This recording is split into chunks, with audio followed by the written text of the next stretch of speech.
If we were standing in your physical shoes, we would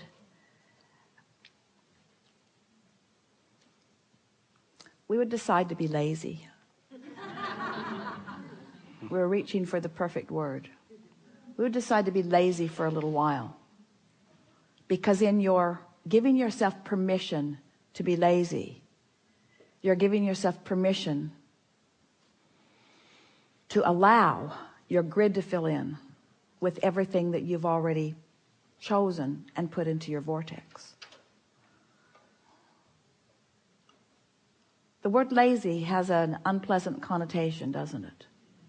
Because it's humans measuring themselves against other humans based upon a flawed premise.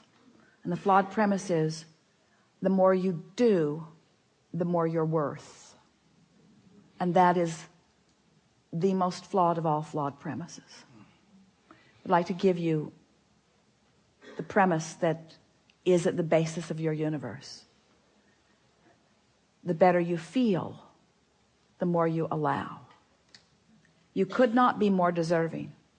You came as deserving beings into this time-space reality with powerful and clear intent. You've been mixing it up with others and defining what's important, not only to you personally, but important to you on behalf of others.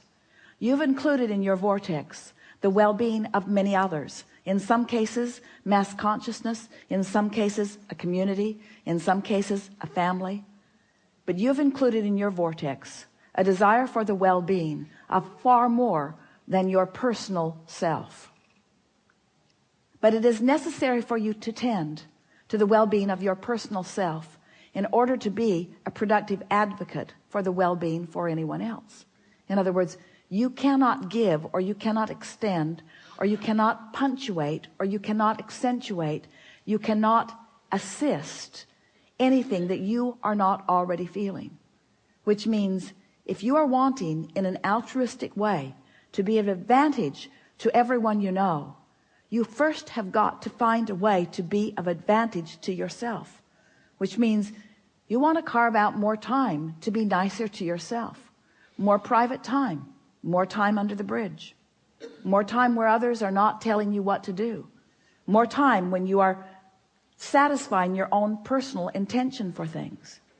If we were standing in your physical shoes and someone were to ask you to do something, we would stop in the middle of the request and we would evaluate it completely, and we would say to them, I sincerely desire to accomplish this request that you are offering, and it is my expectation that I will be able to do that, since I am in this relationship with you and you are requesting it of me, employer or mate or parent or child or whoever it is.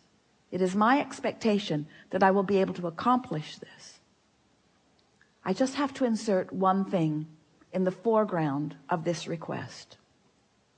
I will accomplish it for you as long as I can first accomplish ease for myself in the process. I really want you to ponder that a little bit. Esther, on one of the earlier cruises, made sure that everyone received an easy button from Staples. Everyone got one.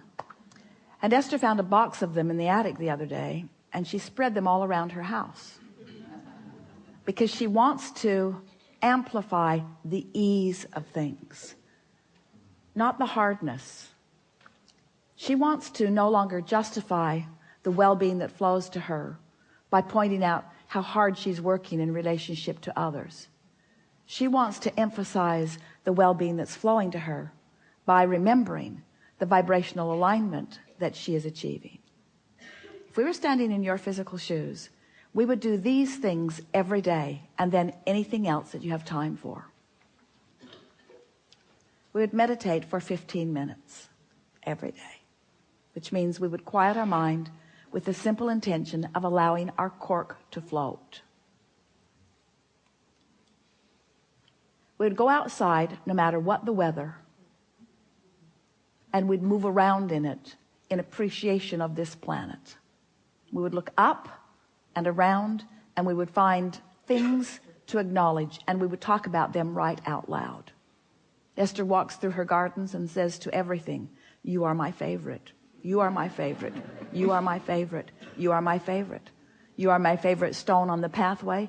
You are my favorite bird in the tree. You are my favorite flower in bloom. You are my favorite flower not in bloom. You are my favorite tree. You are my favorite bush. You are my favorite frog. You are my favorite frog. You kept me awake all night, but you are still my favorite frog.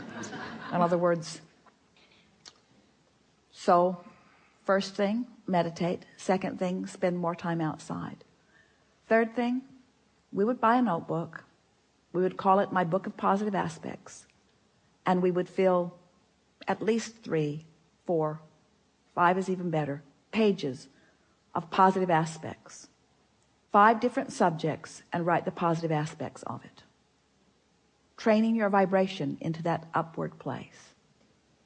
And then there is one last thing that if we were standing in your physical shoes, we would do every single day.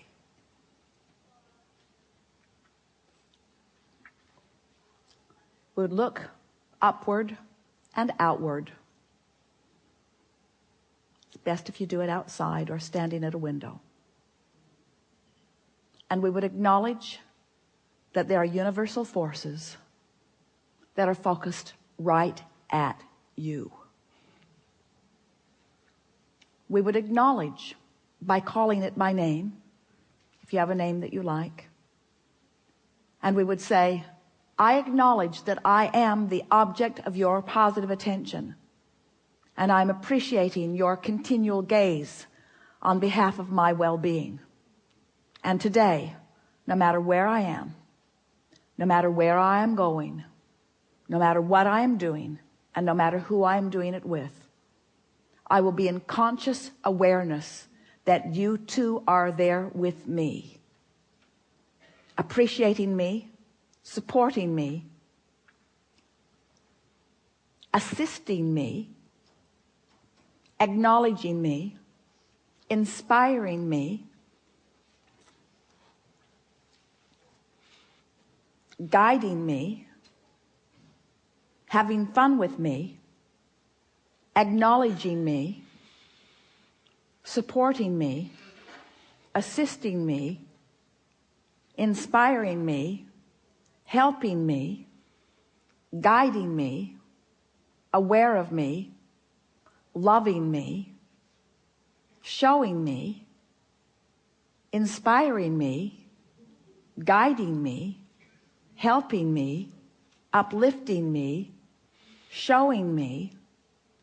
Get into an endless loop of that acknowledgement and watch what begins to happen in your life as soon as this day. Your vortex is filled to the brim with specific requests that you have put there and that you are deserving of the realization of. And it's time for those realizations to be flooding into your experience at a rate that will astonish those who surround you. It's time for you to remember what you've put there and to bring it forward active into your today experience.